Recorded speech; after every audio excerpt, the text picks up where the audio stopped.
This is the 1985 535i that my dad used to own. It's got 209,000 miles on it, so he's put on like 20,000 miles since he's owned it.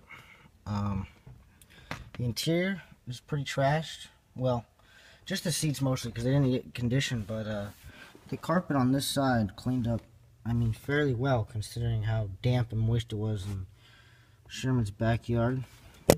As you can see, this is a before. We haven't vacuumed this side yet, but I mean, it's just really dirty overall, and there's spiders everywhere. It does have a dash cap that has cracked some, but it's not. It doesn't look like it's really warping overall.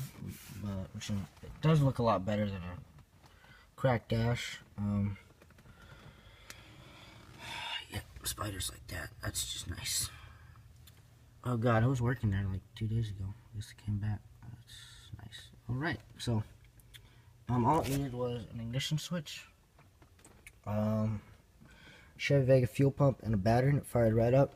Power windows don't work. They of course got that's broken, but it does have a short shift kit, surprisingly. I think my dad installed it. It doesn't have any brakes. Well, it does have brakes, but that's how far the pedal goes down, and then right at the bottom you get some brakes, so you probably just need brake lines, but it does have rust in the gas pedal, so, you know, does that. But I mean, overall, it's a complete car. It's been fairly unmolested since its ownership. Just to show you the degree of that, it's still on the same tires from about '99 when he bought them. Yokohama Advid T4s. I don't know how they still hold air, honestly. They were flat spot on Sherman's thing, but they're still going. Dash trim's missing, but overall it's still got the Mako paint job it's had since it's held up very well, actually, considering it's probably never been thoroughly looked after. And the body remains mostly straight, no major dent. I mean, there's just some dents, like over here on the trunk you got some on the trunk. Badge missing. Taillights are still good. I say good. See, the previous owner did stuff like this. Aluminum foil. I mean, overall, the trunk is very clean. Even the trunk light works. Wow. Okay.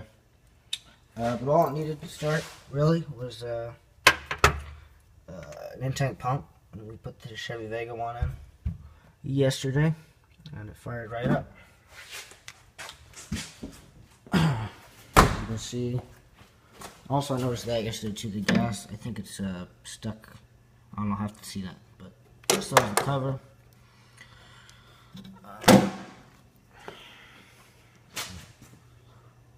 Use the door shut. The doors don't shut perfect.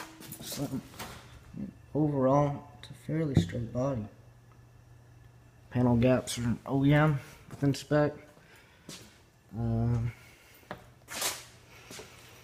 Engine bay, it does have Champion plugs in. I checked one, but other than that, besides, it's unmolested. I mean, it has a white expansion tank, so I'm sure Perkins did that a while back. Alternator bushings are shot, but it wasn't overheating yesterday. It does need an oil change and a coolant flush, but we haven't got that far yet. Put on my old set of kidney grills because this one was all banged up. It's the only trim that's really damaged on the whole car. It's right here, and you can see they tried to patch that. But once again, the body is fairly straight.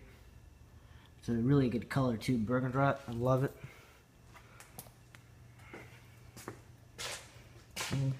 It's a really good starting point. It's complete, mostly rust-free, good body. And we know the engine as well from when Mike Perkins worked on it. It does have a new timing chain, tensioner, and all that. And we do know none of the jack points are messed up either. Well, pretty solid. Yeah. We also picked up sports seats from Sherman's yard. See, the rod on the other one was broken, so that was kind of fun to remove. Get a light on it for you. The rod was broken here. See, it's supposed to be like this on this seat. But oh yeah, the headliner as well. It's only got one tear. I mean, overall the car's just kind of dirty though. But the plan is get it running, brakes, drive around the block. But I mean the suspension though, I can't jump on it too well, but it comes right back up, so the shocks are still working. And just some papers that we found. Did have some steering stuff down, as you can see. It turns almost immediately, so it probably just needs a drag linkers or something, or tie rods maybe. But I mean, overall, it's a good starting point. So pretty excited to see how this turns out.